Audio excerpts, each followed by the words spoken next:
भरलेलं भांड्यात त्यात तुम्ही तुम्ही काय पोर नाही करून घेऊ शकता, पण ते रिकामं घेऊन गेलं की तुम्हाला भरपूर गोष्टी मिळतात. आणि फिल्मचं असं आहे ना की प्रत्येक फिल्म आपलं आपलं एक डेस्टिनेशन घेऊनच आहे. वेब सिरीजचं गणित वेगळं, म्हणजे हे माध्यमच वेगळं आहे. तुम्ही डायरेक्ट 180 देशात दिसायला लागतात. मग ते म्हणाले की तुमच्याकडे जे असेट आहे ना, तुमचा चेहरा, माणूस म्हणून मी खूपच सॉफ्ट आहे, पण तिथला तुमचा उग्र चेहरा जो दिसतो तो त्यांना हे करायचा आहे. हे हे हे मला असं वाटलं की अरे राव खड्डे पडलेत आपल्या चेहऱ्याला. तुम्ही जेवढे ब्लॅक शेड तुमची डार्क कराल तेवढे तुम्हाला जे काही चांगली माणसं आहेत जे किंवा चांगले विचार आहेत तर ते आणखी व्हाईट होतील ना. डिरेक्टर है उनका नाम काली है, ऍटली सर ये है. अरे म्हटलं हा पोर म्हणजे पोरगेला असं तर शूट टेक सुरू व्हायच्या आधी जॅकी श्रॉफ मागे आले, यार बेडो तू क्या मिळना यार असं म्हणून, किंवा आपण कुठून आलो आहोत हे आपल्याला माहिती असतं बरोबर, आणि कुठे जायचं हे पण माहिती असतं बरोबर. शेंडी तुटवा पारंबी आज काय तुकडा पाडूनच जाऊ. What did he say. Main poster वरती हे होतं की असे ठक ठक ठक असं दरवाजावरती नॉकिंगचं हे शब्द होत आणि आतून आवाज कोण आहे तर बाहेर नावात संधी. चूक संधी एकदाच दाट होता. त्यांनी विचारलं की सर रिहर्सल करे, म्हणले की सर टेक करे. वा.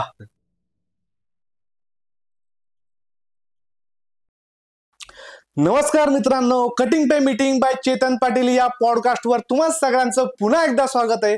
मित्रांनो, चॅनलला सबस्क्राईब केलं नसेल तर पटकन करून घ्या, कारण नंतर तुम्हाला अजिबात वेळ मिळणार नाही.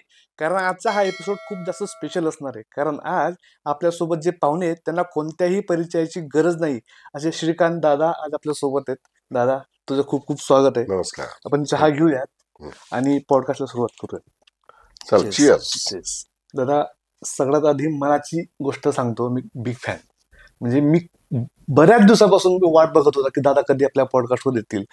आणि ऍज अ फिल्म लव्हर म्हणून सुद्धा म्हणा, किंवा असे बरेच प्रेक्षक असतात ज्यांना आपलं नाव खरंच आठवत नाही, अरे यांना पाहिलं कुठेतरी, त्यांचं तुमचं काम असेल, चेहरा असेल, ते त्यांच्या लक्षात राहतं, कॅरेक्टर लक्षात राहतं, आणि ती जास्त मोठी पावती आहे असं मला तरी वाटतं. तर तुम्ही आलात आज, आपण खूप दिलखुलास गप्पा करणार आहोत. दादा, मराठी चित्रपटांपासून तुम्ही सुरुवात केली आणि आज बेबी जॉन सारख्या मोठ्या चित्रपटामध्ये तुम्ही महत्वाची भूमिका तुम्ही साकारताना दिसताय.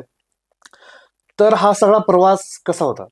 हा, मग चित्रपटांचा प्रवास असं मला वाटलं नव्हतं की आपण चित्रपट करू किंवा असं, म्हणजे राहायला मी सोमवार पेठेत होतो, तर तिथे अपोलो थिएटर नावाचं एक थिएटर आहे, तिथे सिनेमा लागतो, तिथे पोस्टर्स बघायचो. तर तिथे असं वाटायचं यार कधीतरी आपलं पोस्टर असं, आणि ते लागलं एका चित्रपटामध्ये. देऊळ आणि 2-3 चित्रपट तिथे झाले, पण देऊळच्या प्रॉमिनंट पोस्टर वरती मी होतो.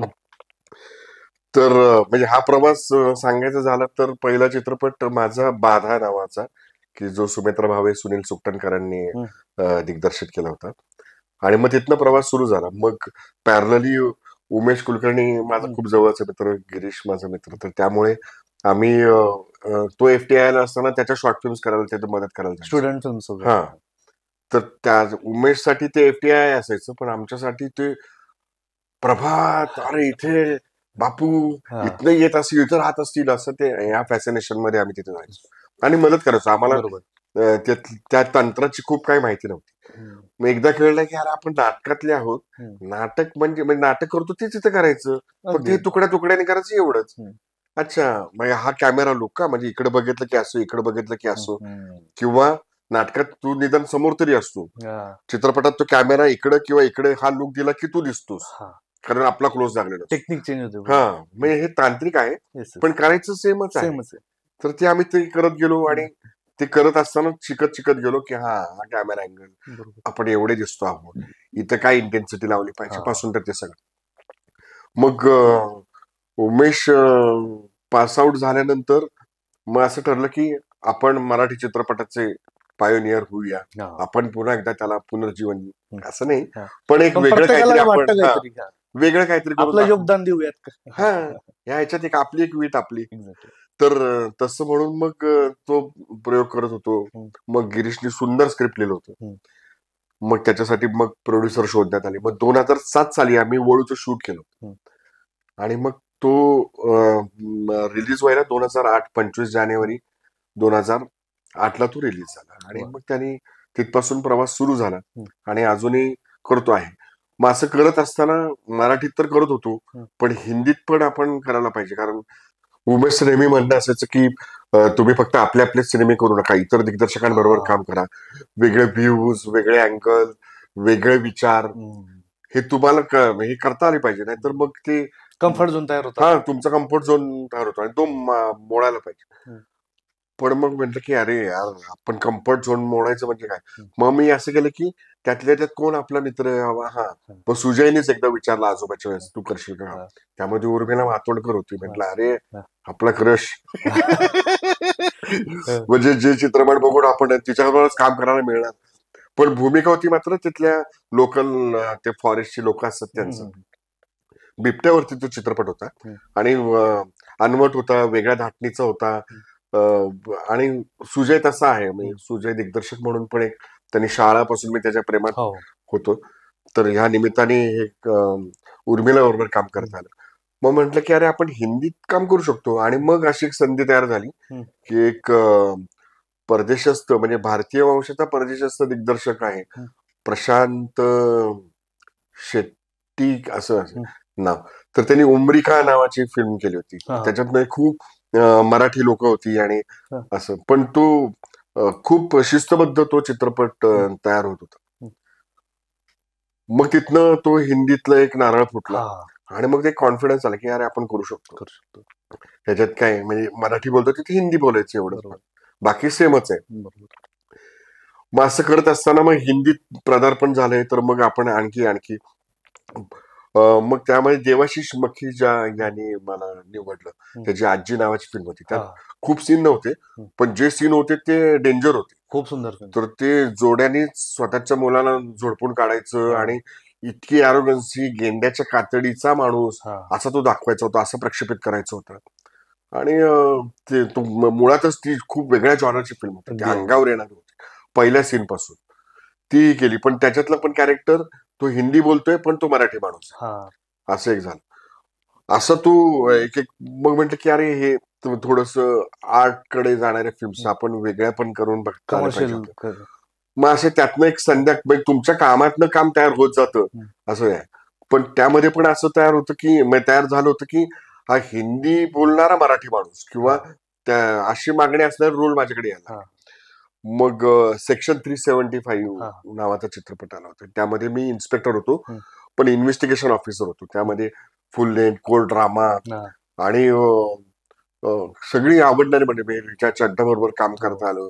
परत विनोद खन्नाचा मुलगा आपला अक्षय खन्ना त्याच्याबरोबर काम करता आलं. तर ते कसे काम करतात किंवा काय हे बघायला मिळालं. कारण आपण बघतच शिकत असतो. कारण लहानपणापासून आपण मोठे होतो, तर ते अनुकरण करत किंवा बघत समजून घेत आपल्याला आपली जी काय समज आहे ती ऍड करत असं आपण जगत असतो किंवा आपलं जगणं वृद्धिंगत करत असतो किंवा एनहान्स करत असतो. तर त्या पद्धतीने मी ऍज अ विद्यार्थी म्हणून जायचो, हा मला शिकवा या टाईपचं. आणि मग तुम्हाला शिकता येतं ना. तर तुमचं जर भरलेलंच भांड, मी गेलंय मराठी असं म्हणून भरलेलं भांड, त्यात तुम्ही काय पोर नाही करून घेऊ शकणार. पण ते रिकामं घेऊन गेलं की तुम्हाला भरपूर गोष्टी मिळतात. तर असं या पद्धतीने मी जातो. त्यानंतर आणखी एक अनवट हिंदी फिल्म केली, ती डॅडी. ती डायरेक्ट डॅडींवरतीच होती. म्हणजे अरुण गवळींवरती होती आणि अशीम अलुवालिया त्याचे दिग्दर्शक होते. आणि त्याच्यासाठी 3-4 क्रायटेरिया होते. एक तर तुम्हाला थिएटर बॅकग्राऊंड असलं पाहिजे. दुसरं तुम्हाला इम्प्रोव्हायझेशन आलं पाहिजे. तिसरं तुमचं मराठी बॅकग्राऊंड असलं पाहिजे. आणि चौथं तुमचा चेहरा त्या व्यक्तिमत्वाच्या, जे तुम्ही कॅरेक्टर करणार आहात त्याच्या जवळपास जाणार पाहिजे.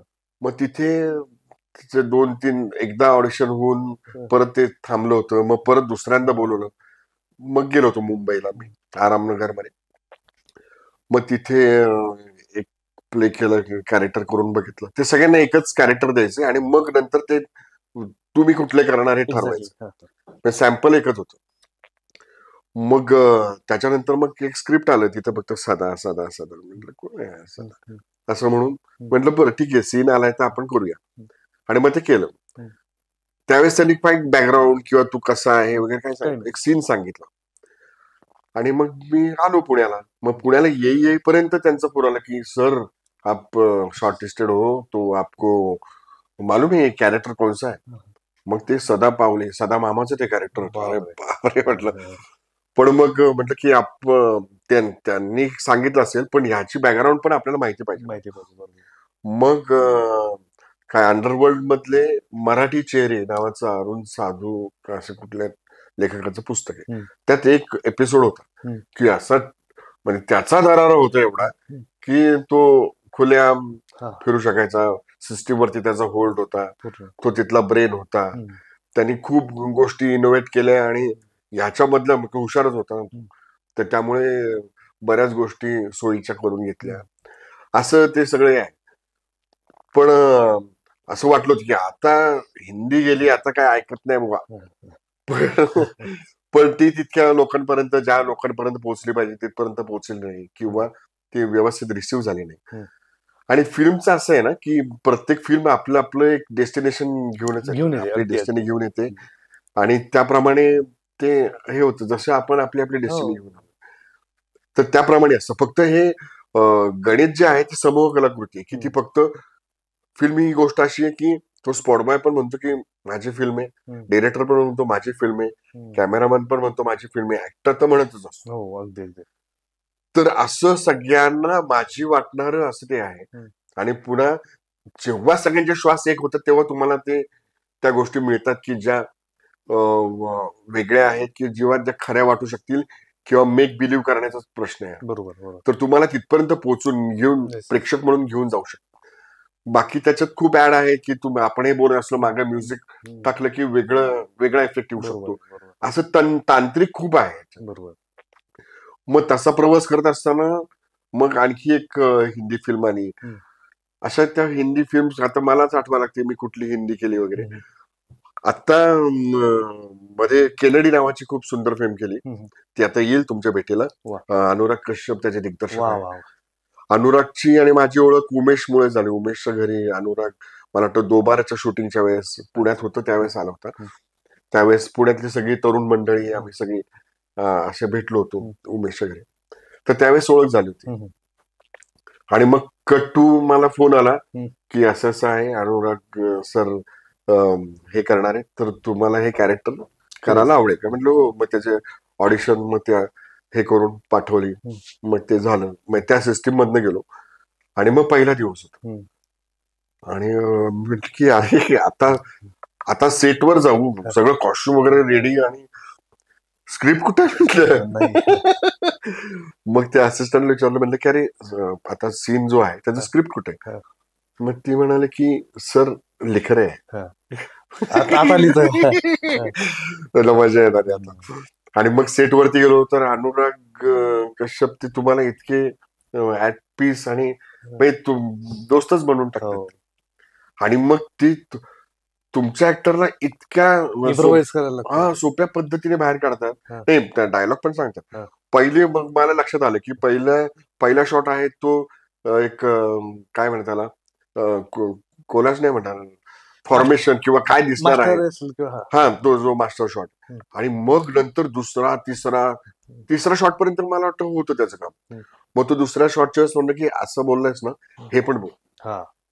आणि मग असं करत करत ते रचत जाणं, मग तो सीन तो पाहिजे तसं होतो. ग्रेट.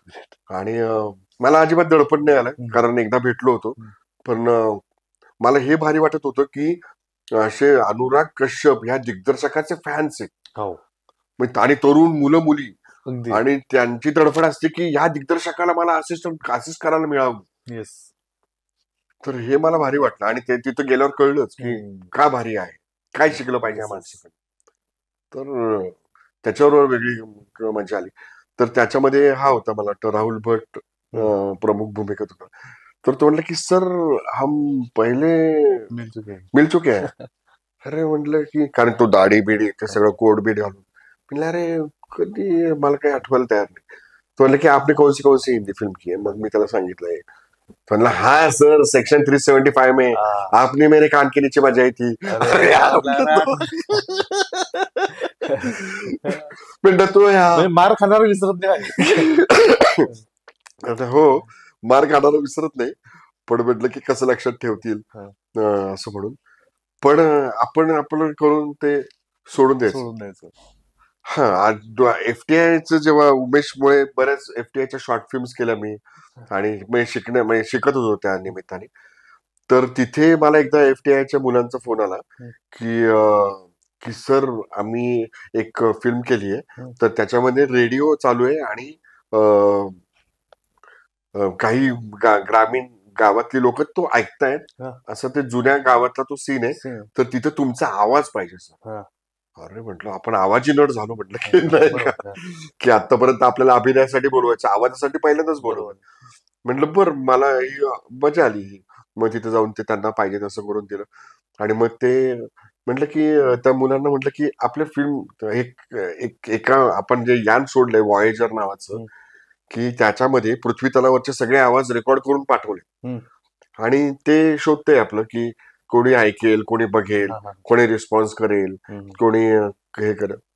तर म्हटलं की हमारे फिल्म जैसे ही नाही की कोई तो देखेगा, कोई तो बोलेगा, कोई तो रिसीव करेगा. म्हटलं तसं आहे म्हटलं हे सगळं क्षेत्र. तर ते म्हटलं क्या सर, एक्झॅक्ट. बरोबर. आपण बघतो ना की टाकून द्यायची फिल्म बाबा, क्रिटिसाइज करतील, कौतुक करतील, म्हणजे रिॲक्ट होतील आपल्या फिल्मवर कोणत्या कोणत्या पद्धतीने. असं तो प्रवास सुरू झाला आणि अजूनही तो सुरूच आहे. आता बेबी जॉन नावाचा चित्रपट येतोय, तर हा त्याच्या आधी जलसा नावाची फिल्म केली होती. तर मला वाटतं सुरेश त्रिवेणी त्याचे दिग्दर्शक होते, की जे ऍड्स आणि ह्याच्यामधले ते मास्टर्स आहेत, आणि त्यांनी फिल्म करायला घेतली होती. त्यांचं लिखाण आणि ते सगळं होतं त्याच्यामध्ये. आपली विद्या बालन आणि शेफाली शाह ह्या दोघी जणी होत्या. आणि विद्या बालन बरोबर फक्त एका स्क्रीन मध्ये शेअर झालोय, पण शेफाली शाह बरोबर सीन होता. आणि मग तिथे ते म्हणले की सर हम करके देखते. पण तिथे तसंच होतं की मराठी बॅकग्राऊंडचा पोलीस, पण तो पोलीस होता, तो इन्स्पेक्टर नव्हता. आणि ते कॅरेक्टर असं होतं की तो हे इन्स्पेक्टर आणि हे दिसायला उग्र असतात, ते कुठले म्हणजे त्यांचा एक कॅरेक्टरनेच एक ऑरा तयार झालेला असतो. पण ह्या पोलिसाला कुठला ऑरा नाही.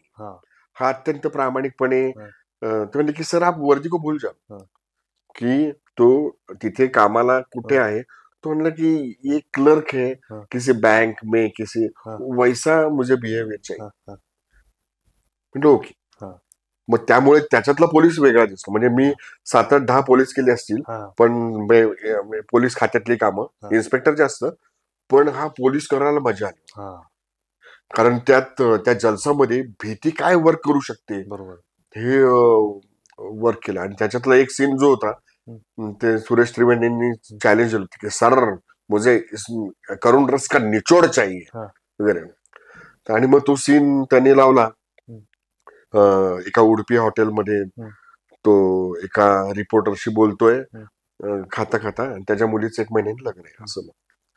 आणि त्याला ह्याच्यात म्हणजे तो गोवला जाईल अशी भीती वाटते. तर मग कॅमेरा वगैरे लागला. तर मग त्यांनी विचारलं की सर रिहर्सल करे, म्हणलं की सर टेक करे. अरे म्हटलं सर, त्यांनी मग तो टेक घेतला आणि तो म्हणजे त्यांनी तो तुकड्या तुकड्यात वापरलाय, पण मग तो दिलाय तो कंटिन्युअस. आणि त्याच्यात तो म्हटलं की एक गोष्ट पण सांगतो. तर तो म्हटलं की ये तो मैं निकाल दूंगा, शायद एडिट करूंगा, लेकिन बाकी तो रखना पडेगा. आणि मग ते झालं, तो सीन झाला आणि सगळेजण एकदम शांत. मग कोणीतरी हळू आवाजात म्हटलं, त्याच्यानंतर टाळ्यांचं कडकड भारी वाटलं. अरे म्हटलं की आपण पोहोचलोय त्या माणसाच्या. कारण नट हा रंग असतो आणि दिग्दर्शक हा चित्रकार असतो असं मला वाटतं, की त्यांनी रंगवा होते.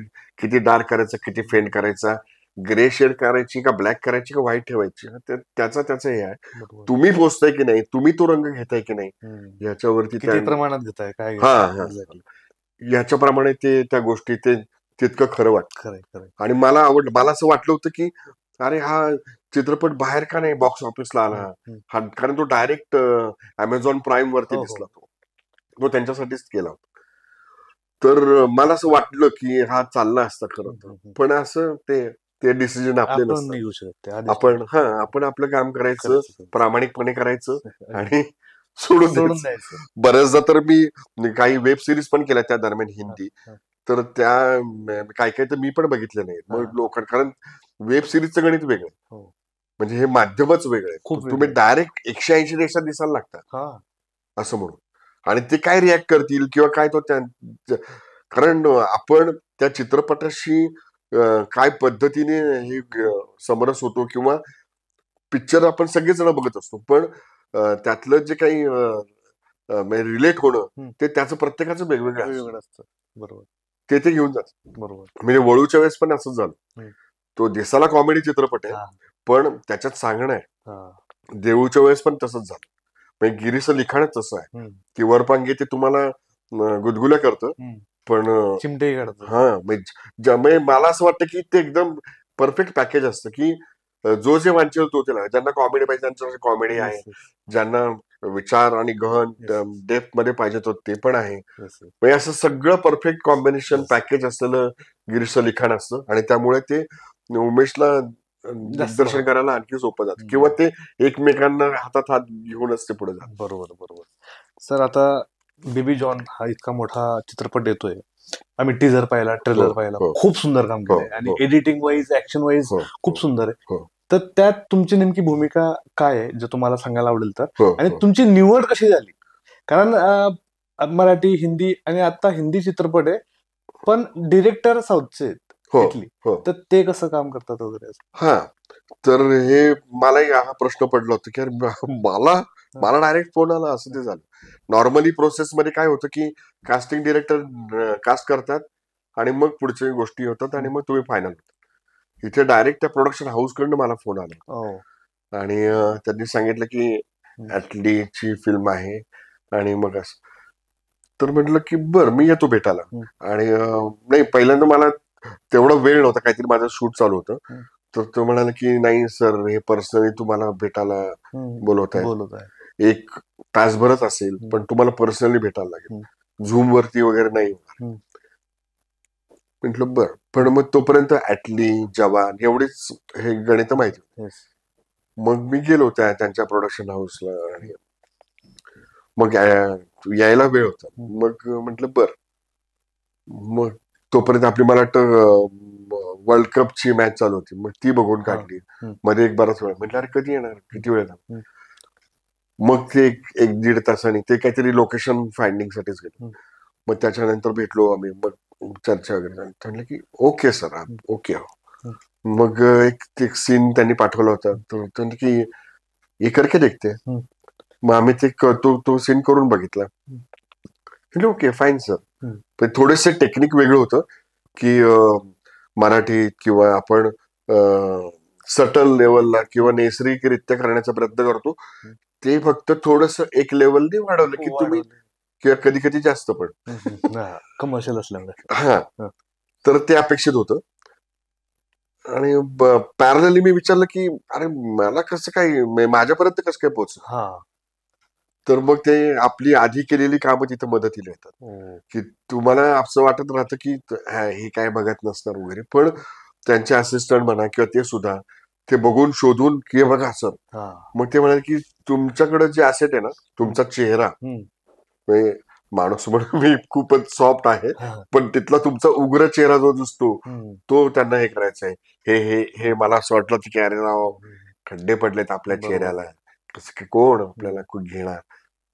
पण हे विलनकडे जातं अगदी. आणि रॉ फेस असणं सुद्धा किंवा कॉमन एक आपला एक चेहऱ्याची बांधणी असतं, ते पण रिलेट करतं. अरे हा आपल्यातलाच माणूस दिसतोय ना, रोजच्या उठण्या बसण्यातून जे येतो, आणि तो जास्त रिलेट करतो लोकांना. पण ह्याच्यासाठी माझे घरनं म्हणजे माझी पोरगी फार रागवती, तुम्ही काय बाबा एवढे चांगले आहात आणि असल्या लोकांची कामं करता. अरे म्हटलं की हे फार महत्वाचं आहे, कारण तुम्ही जेवढे ब्लॅक शेड तुमची डार्क कराल, तेवढे तुम्हाला जे काही चांगली माणसं आहेत, जे किंवा चांगले विचार आहेत, तर ते आणखी वाईट होतील ना. वाईट होतील. तर Exactly. त्यामुळे तुम्हाला काम अत्यंत प्रामाणिकपणे चोख Yes.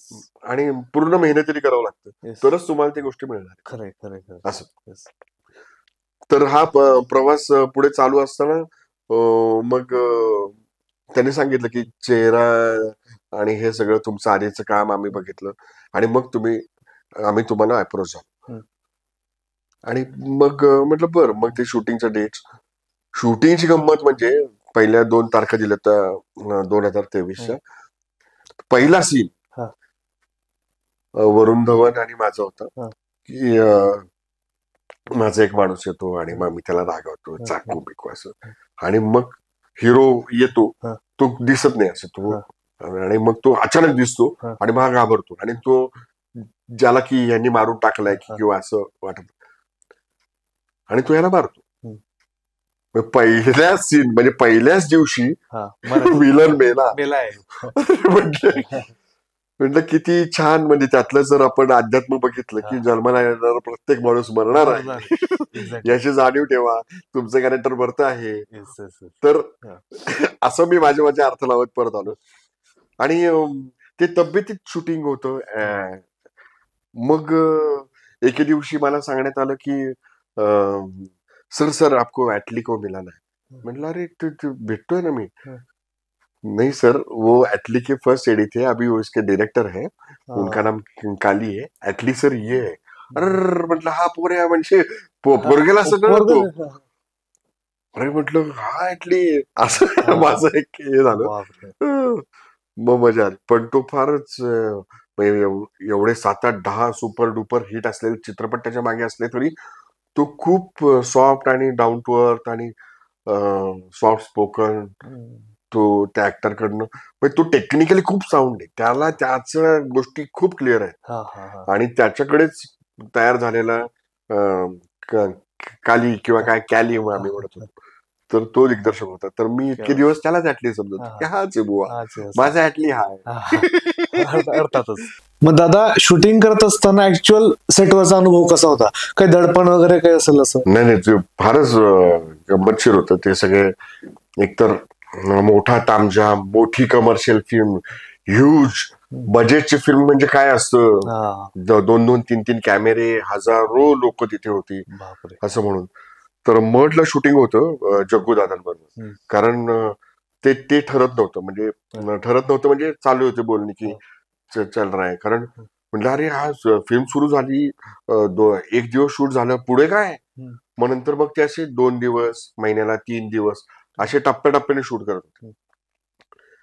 मग नंतर लक्षात आलं की अरे हे जग्गूदादांच्या तारखेप्रमाणे ऍडजस्ट होत. म्हटलं ओके. मग तो सीन एक मोठा ह्यूज मोकळ्या मैदानावर, मड आयलंड वरती एक मोकळं मैदान, तिथं ते शूट चालू होतं. आणि आम्ही 2 कार मधनं येतो. मी एक कार मध्ये आणि जग्गूदादांची पुढे कार, आमची मागे. तर शूट टेक सुरू व्हायच्या आधी जॅकी श्रॉफ मागे आले, यार बेडो तू क्या मिळना यार असं म्हणून. म्हणजे अरे म्हटलं की म्हणजे माणसाने मोठा पण तू इतका तो पण हीच करून टाकतो को ऍक्टरला. आणि मग तो सीन सुरू झाला आणि मग ते टळटळत्या उन्हात होतो, पण आपण या फिलिंग मध्येच असतो ना की यार काय माणूस यार असं म्हणून. म्हणजे माणसं उगीच मोठी होत नाहीत किंवा उगीच त्यांना ती उंची प्राप्त होत नाही, ती त्यांच्याकडनं ती वाढतच असं म्हणून. आणि तुम्ही सर आधी म्हटल्याप्रमाणे की हे जॉईंट वर्क आहे. म्हणजे मी भारी केलं आणि तुमचा रोल खराब झाला तर सगळं फिल्म खराब होते. तो शॉर्टच पूर्ण नाही. हा एक्झॅक्टली की अरे याचं कॅरेक्टर थोडंसं गणलं बरं का. तर सगळ्यांचं काम आहे की त्याला सांभाळून घेणं, त्याला कम्फर्टेबल करणं. आणि जर एखादी व्यक्ती इथपर्यंत आली तर ती भारीच आहे. फक्त ते वातावरणाचं दडपण येतं त्याच्या अंगावर, तो एक प्रश्न ते तर आहे. पण इव्हन विहीरच्या वेळेस ABCL ने ती प्रोड्यूस केली होती ना, अमिताभ बच्चन पण आले होते. तर ते वेळेच्या बाबतीत त्या विहीरचा प्रीमियर होता, जुहूलाच होता, तर ते पण जुहूलाच राहिलं. म्हणलं काय हे कधी येऊ शकतात ना हे. पण ते 9:30चा शो होता का 7:30 जे काय होतं, 7:30 का 9:30, 7:30 होता. तर 7:29 त्यांची गाडी आली, आतमध्ये आली. एवढा 6 फुटी 6.5 फुटी माणूस, कारण त्यातले विहीर मधले हिरो हिरोईन म्हणजे सगळे आमचे चिंटी पिंटी पोरं होती, ती सगळी पोरं.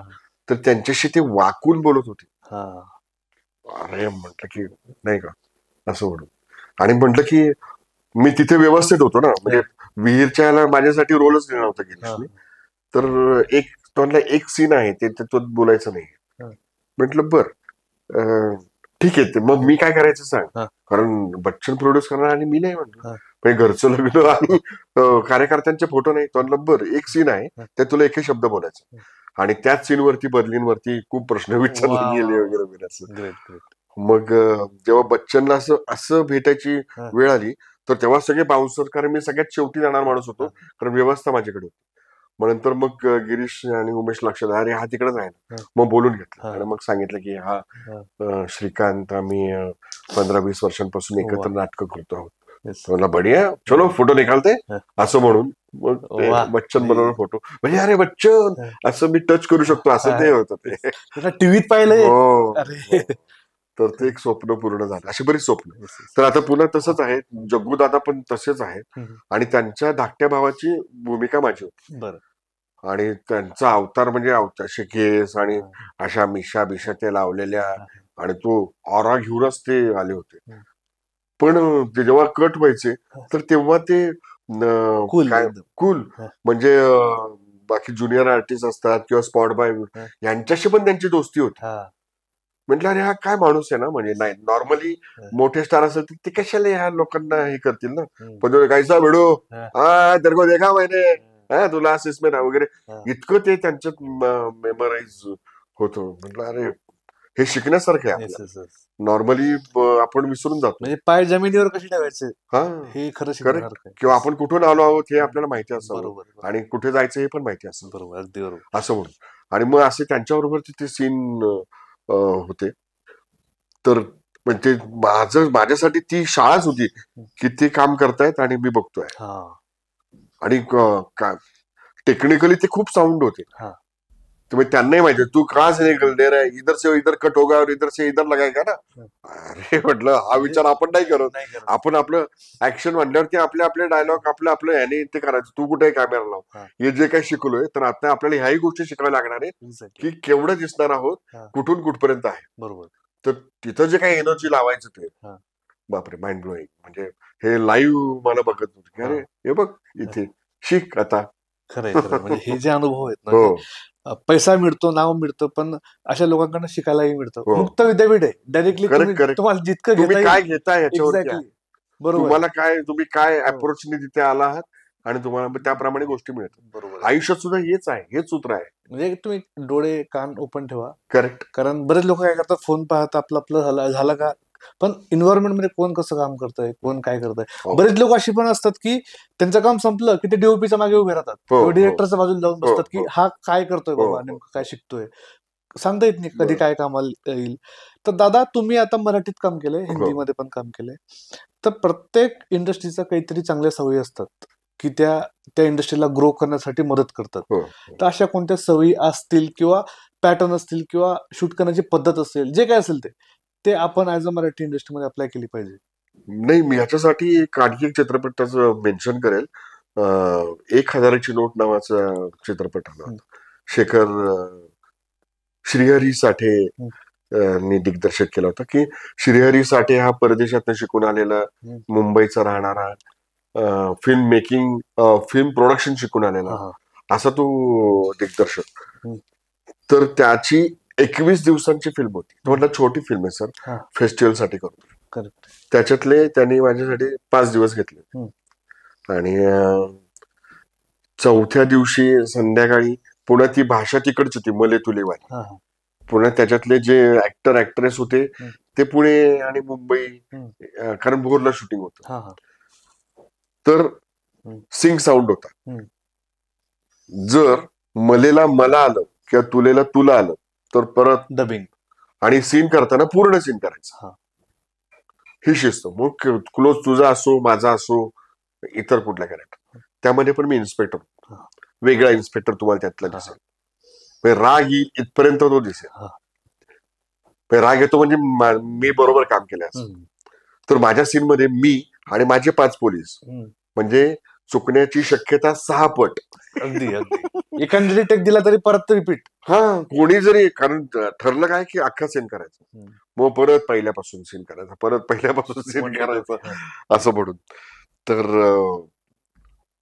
तर त्याचं इतकं शिस्तबद्ध काम होतं की आम्ही, म्हणजे 6चा कॉल टाइम असेल तर 5:30 पासून तुमच्या बाहेर त्यांची गाडी लागली. शॉट किती वेळ होणार आहे हे लिहिलेलं असायचं, त्याचं अल्टरनेटिव्ह पण लिहिलेलं असायचा, ABC प्लॅन त्यांच्या शेड्यूलच असायचा. प्लस 4थ्या दिवशी माझं काम संपलं, सनसेट झाला, सर तो म्हटलं की तुमचं रॅपअप झालेलं आहे.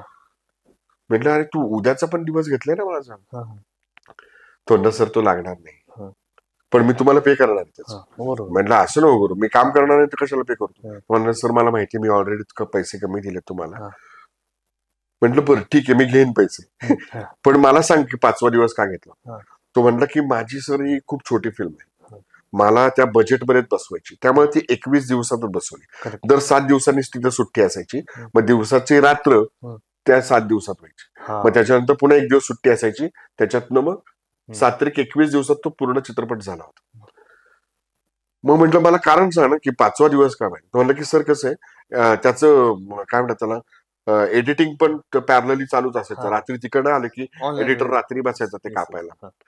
आणि तो म्हणाला की सर मला पॅचवर्क परवडणार नाही, पण तुमचा एखादा हाताचा शॉट, कशाचा तुमचा क्लोज किंवा असं काही राहिलं तर मला त्यासाठी पुन्हा शेड्यूल लावणं म्हणजे माझं खर्चिक काम, पण तुमचा पर डे मला परवडू शकतो.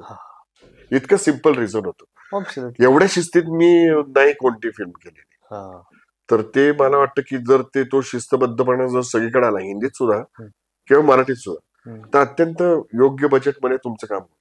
बजेट एक कम्प्लिटली वेगळं झोन आहे. हो, आणि शिस्त ही कम्प्लिटली, तुम्ही जर शिस्तीने काम केलं तर तुमचं कमीत कमी दिवसात ते काम होतं. पण तुम्हाला त्यासाठी पेपर वर्क आणि खूप डॉट टू डॉट प्री प्रोडक्शनला तुम्ही काम करावं, तर ते त्यांनी परफेक्ट केलं होतं, कारण तो ते शिकून आला. वा वा वा, या गोष्टी आपण अंगीकारल्या पाहिजे.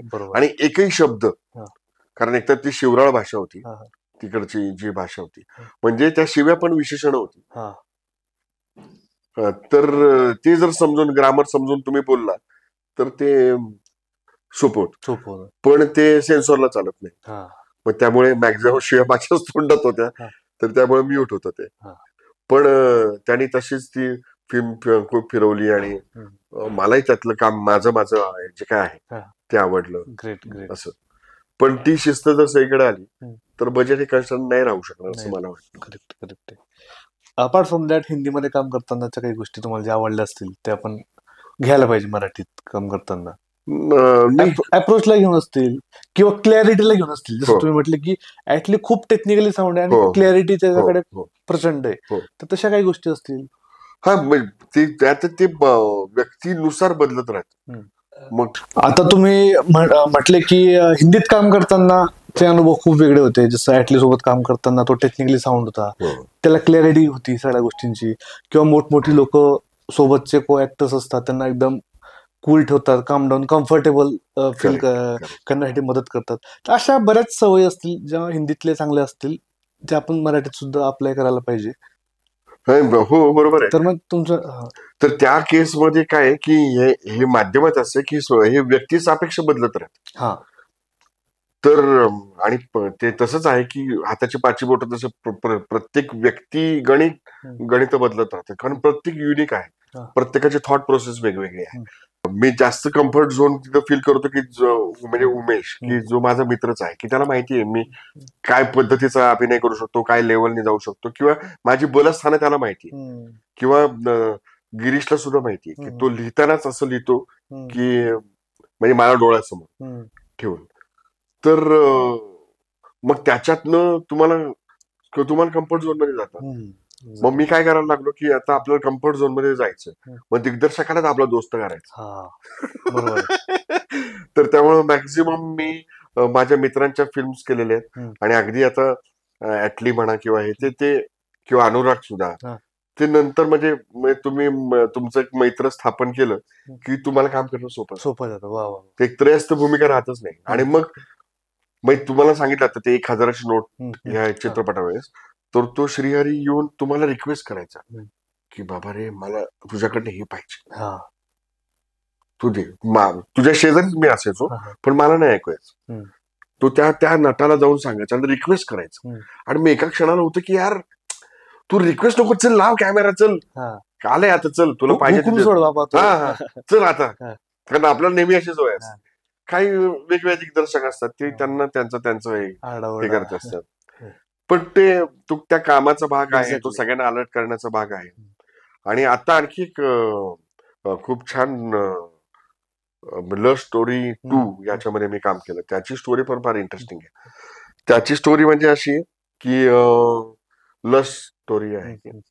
आणि मला त्यांच्या ऑडिशनसाठी फोन आणि स्क्रिप्ट आला आणि विचारलं की, म्हटलं की बरं त्याच्यात काही सीन होते असे. म्हटलं की समोर कोण आहे? म्हटलं की अमृता सुभाष. म्हटलं अरे मग मी म्हटलं की होल्ड. आणि त्यावेळेस जलसा आणि त्याचं प्रीमियरला मी जाणार होतो. मग मी ते प्रीमियरला जाताना त्याचं परत, सर आप भेजो ना सर, आपके लिए रुके हुए हम. अरे म्हटलं आता मी गाडीतनं कुठं पाठवणार तुला? मग अमृताचाच फोन आला. म्हटलं का अंत तुझं काय चाललंय? तू हे का नाही पाठवते? तुला ऑडिशनची पण गरज नाही, तू डायरेक्ट वाचनाला ये. येतो म्हटलं मी आता ह्याला चाललोय प्रीमियरला. त्यांनी मुंबईतच असणं, मग ये लगेच. म्हटलं नाही मी परत जाऊन परत येईन वाटलेस. पण ते लक्षात आलं की काय, तर काय प्रॉब्लेम आहे? म्हटलं तू आहे हाच प्रॉब्लेम आहे. तू आहे ना समोर, बघ कसं बाहेर. तर ते म्हणजे तुझं नाव कोणी सांगितलं माहिती? संदेशने सांगितलं. म्हटलं अरे बापरे. म्हटलं चला ओके, म्हटलं जाऊन तर बघू. आणि मग तिथे गेलो. कोंकणाच्या घरी ते होतं, कोंकणा सेन त्याची दिग्दर्शिका होती. आणि तिथे पोहोचणार तेवढ्यात त्याचा असिस्टंटचा फोन आला की सर आप पोहोच गए क्या? म्हटलं हा 5-10 मिनिट में. नाही कोको को जरा, कोकणाला कोको म्हणतात ना, कोको को जरा खांसी और थोड़ा टेम्परेचर है तो आप कम्फर्टेबल? म्हटलं हा. म्हटलं गाडी करून आला, म्हटलं भेटूनच जाऊ. शेंडी तुटवा पारंबी, आज काय तुकडा पाडूनच जाऊ. आणि मग तिच्याकडे गेलो. आणि ती अमृता यायची होती, पण कोंकणानी ती जी अर्ध्या तासाची गोष्ट आहे ती ऍक्ट्रेस पण आहे आणि चांगली दिग्दर्शिका पण आहे. तर तिने ती लाईव्ह करून दाखवलं मला अख्खं ते. म्हटलं अरे ही लव्ह स्टोरी नाही, ही याच्यात फार करुणा आहे, तर हे आपण करायला पाहिजे. मग अमृता आली. मग आम्ही काही गोष्टी की ते हिचकिचाट जिथे आहे त्या प्रसंग आम्ही करून बघितले. मग म्हटलं की अरे मग याच्यात तर आपण मास्टर आहे, कसं पाहिजे तुम्हाला? ओके चला असं म्हणून. पण तो कम्फर्ट झोन मध्ये गेलो. आणि त्याच्यात म्हणजे एकतर मी जर्मनीमध्ये पण मराठी जाऊन बोलून आलो. म्हटलं की त्यांची इंग्रजी पण थर्ड लँग्वेज, माझी पण थर्ड लँग्वेज. बरोबर. इथली भाषा तिथे पोहोचतेच ना, चला येतो म्हणणार ते पण चलो या टाईपचं काहीतरी की चला बॉडी लँग्वेज पण आहेच ना, असं म्हणून. तर मी सेटवरती पण कोकणाशीच हिंदीतच म्हणजे मराठीतच बोलायचो. म्हणलं कोको इथनं सरळ जाऊन मग त्या मिरर मधनं मी असं बघायचंय ना तिच्याकडे. मग ती व्हॉट डिड ही से, मग अमृता इंटरप्रेट करायची की श्रीकांत सेज वगैरे वगैरे असं ते पण ते काही मजा आली ते करताना. तर त्याच्यामध्ये जेवढी काळजी अमृताची घेतली जायची, जेवढी तिलोत्तमाची घेतली जायची, तेवढीच माझी घेतली जायची. कारण त्या 3 हे लोक होते आणि दिग्दर्शिका होती ती. मग त्यावेळेस कळलं की यार म्हणजे फक्त आपण काय म्हणूया मी भारी ऍक्टर आहे, मी भारी दिग्दर्शक असं चालणार नाही. चांगलं ह्युमन बिंग कसं असावं याचं ते उदाहरण फारच. म्हणजे मी प्रत्येक मुलाखतीत ते सांगतो, Konkona Sen as a human being म्हणून खूप छान आहे. ग्रेट. दादा बऱ्याच वेळेस आपण आता हा जो पूर्ण व्यवसाय आहे तो दिसण्याचा आहे, किंवा मग तुम्ही स्वतःला कसं सेल करतायत. करेक्ट. म्हणजे तुम्ही फेस्टिवलला भेटतात, करेक्ट, पार्टीज असते, प्रीमियर असतात, किंवा मग लग्न समारंभ किंवा कुठे तुमची भेट होते, तेव्हा बरेच लोक आलेले असतात.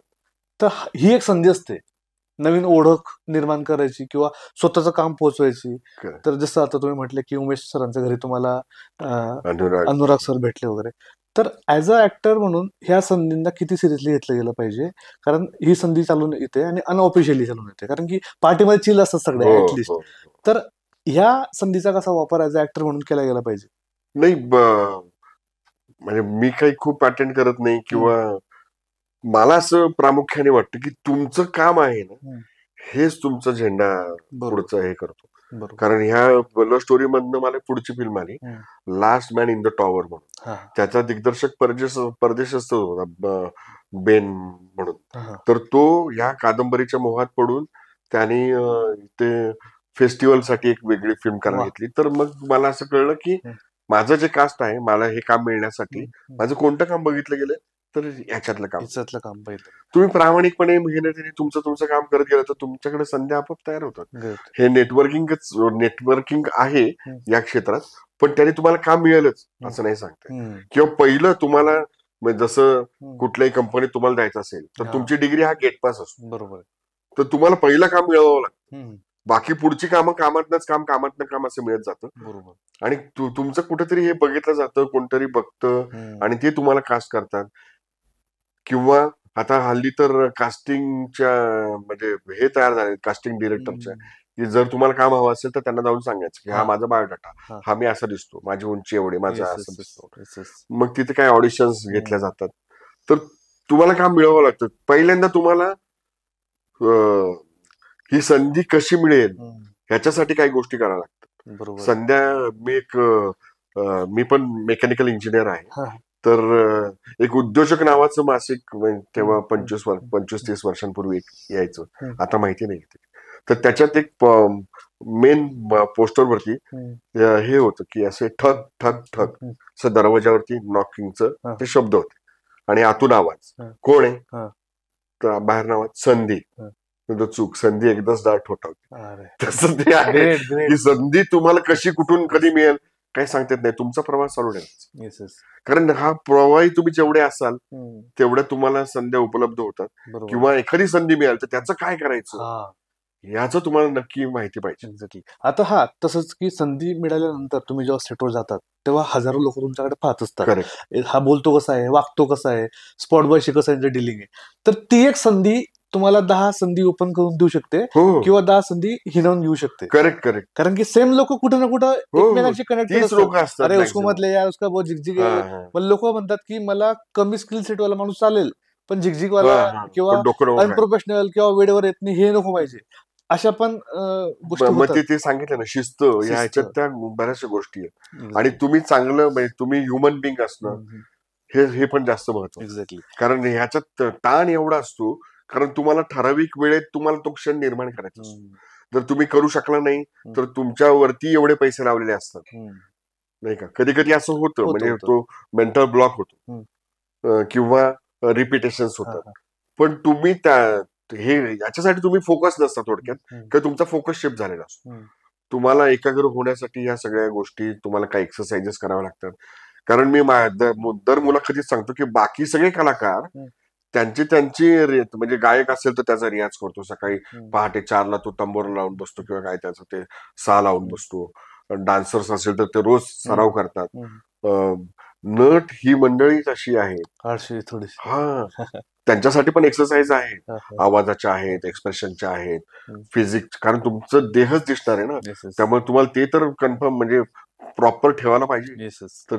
तर त्याच्या बाबतीत ते थोडेसे मराठीतले मी बघितले निरीक्षण म्हणजे मी स्वतः सुद्धा आळशी आहे तर त्याच्यात ते बाजूला राहतं. पण किंवा काम आलं की बघूया आता हा ना असं म्हणून असं म्हणून. तरी दादा आता सपोज आता आपण बेबी जॉनचं एक्झाम्पल घेऊयात की कॅरेक्टर आल्यानंतर तुझा अभ्यास कसा सुरू होतो.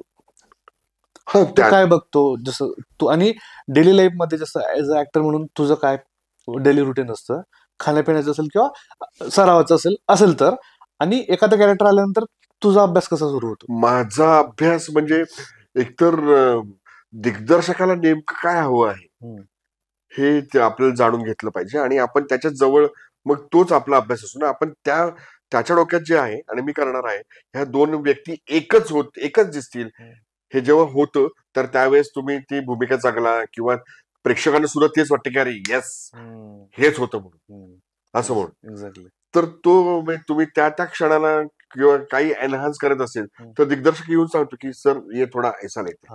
आता त्यातली गंमत म्हणजे आम्ही आपण ह्याच्यात पण बेबी जॉन मध्ये पण भीमा राणे नावाचं कॅरेक्टर मी करतोय.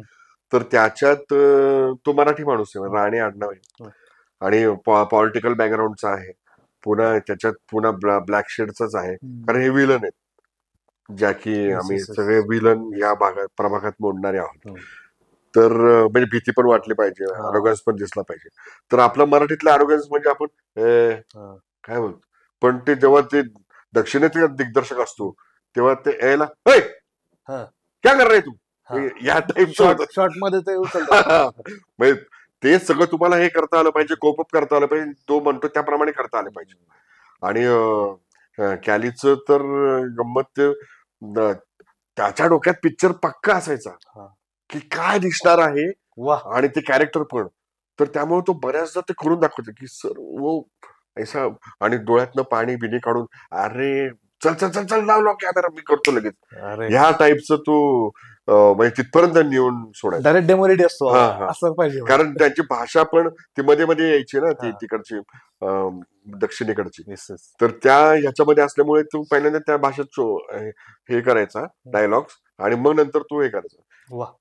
असं होतं. Great great.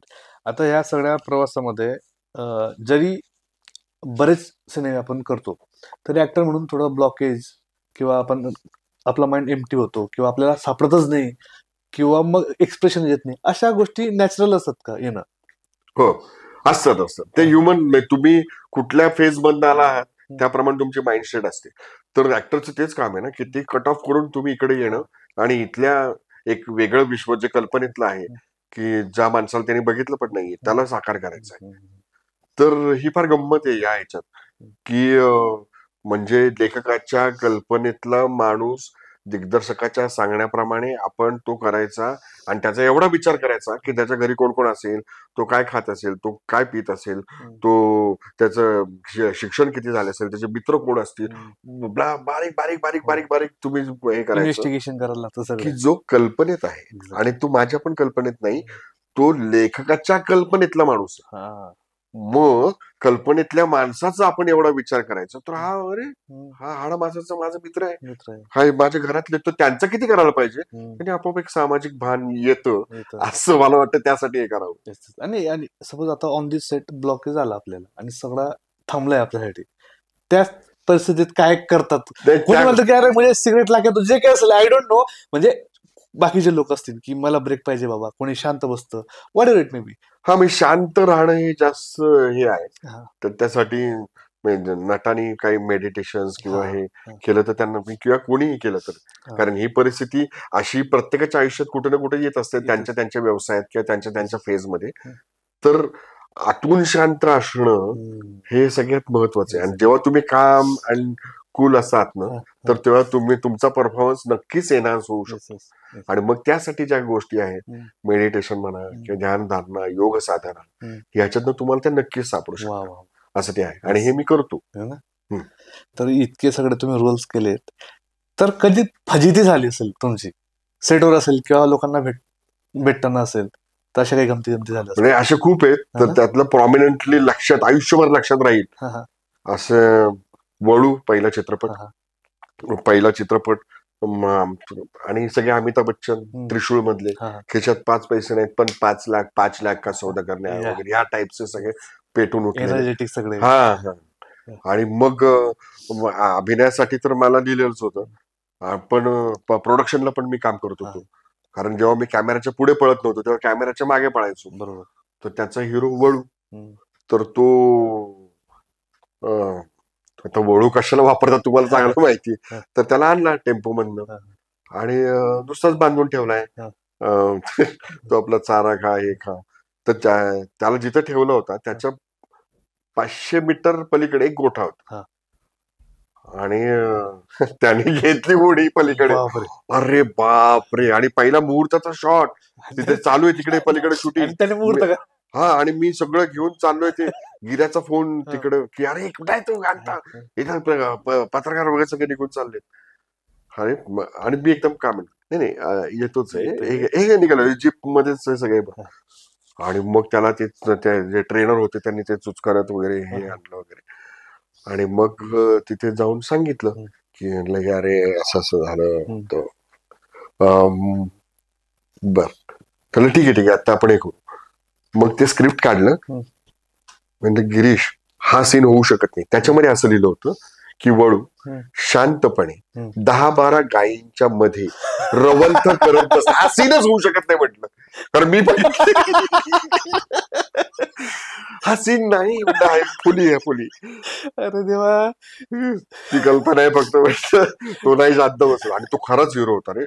वळू म्हणजे तो सांगलीचा होता तो. त्याचं नाव राजा होतं. आणि तो म्हणजे गोड होता रे. म्हणजे राजा कसा असतो त्या नावाला होता. तो नुसता चालायला लागला तरी दहशत व्हायची. असा तो होता. गेला तो आता गेल्या वर्षी मला वाटतं. पण त्याने त्याच्या कास्टिंगची काही प्रोसेस होती का? त्याची कास्टिंग म्हणजे 11 जानेवारी 2007 ला आम्ही म्हणजे शूटला जाणार होतो. 7 जानेवारी पर्यंत त्याचं कास्टिंगच नव्हतं. ते जे बाकी प्राण्यांचे जे कास्टिंग करतात ते सगळे हजारो फोटो दाखवून किंवा उमेश गिरीश गावोगाव फिरले की मग ते प्रत्येकाला आपला हा बघा कसा वाटतो तो बघा कसा वाटतो आपापले बैल दाखवत होते ते. पण मग शेवटी ते कंटाळून त्यांनी एकदा 7 तारखेला दाखवले अभी ये लास्ट का देखो इसके बाद में हम ये नहीं करेंगे. मग तो म्हणला अरे हाच पाहिजे असं त्याचं कास्टिंग असं. आणि त्याच्यामध्ये पण असं हे होतं की बऱ्याचदा ते त्या वेसन बांधून शूट केलं होतं. वेसन म्हणजे ते पण तारेचं नाही ते वेगळं त्यांनी नाही कंट्रोल त्याचं तिथेच असतो. तर उमेश म्हणाला की ते नकोय मला. मग एक दिवस पॅचवर्क करून आम्ही सगळ्या 4ही बाजूनी ते लॉक करून फक्त ते जीप आणि तो वळू याचं आम्ही ते विदाऊट हे केलं. काय होईल ते होईल असं बोल. पण काय तो स्टार होता.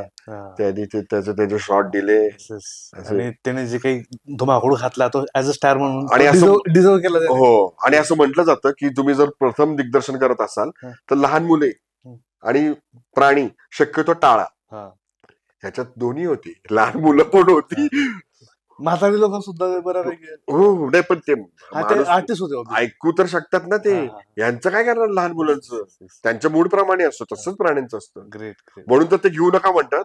आणि पहिल्या चित्रपटात आम्ही अनुभव घेतला आणि तो सगळा पुरेसा आयुष्यभर पुरेल एवढा अनुभव आमच्या गाठीशी आहे. सिद्ध केलं तुम्ही. घेऊ नका म्हणजे काय असं काहीतरी होतं बाबा. सर तुमचे मीम्स पण बरेच व्हायरल होतात तर ते पाहताना तुम्हाला मजा वाटते का?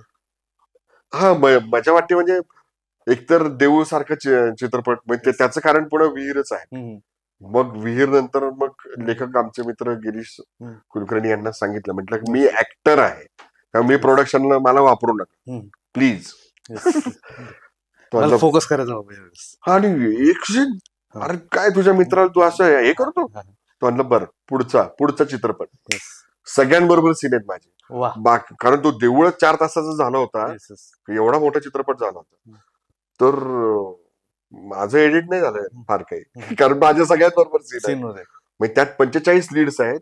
45 नाना पाटेकरांपासून तर ते ज्योती मावशी होत्या सगळे असे सोनाली कुलकर्णी फार अगदी नसरुद्दीन शहापर्यंत सगळे लोक होते. त्यांच्यावर पण नव्हतं माझं सीन पण त्यांना भेटलो. पण ह्या सगळ्यांबरोबर मला सीन एन्जॉय करता आला कारण माझं कॅरेक्टर गिरीशने असं गोवलं होतं. सर तुमचा चित्रपट येतोय आता तर तुम्ही प्रेक्षकांना काय सांगाल? नमस्कार मी श्रीकांत मोहन यादव. आता बेबी जॉन नावाचा एक ऍटलीन प्रेझेंट करणारा कॅलीने दिग्दर्शित केलेला चित्रपट रिलीज होतोय.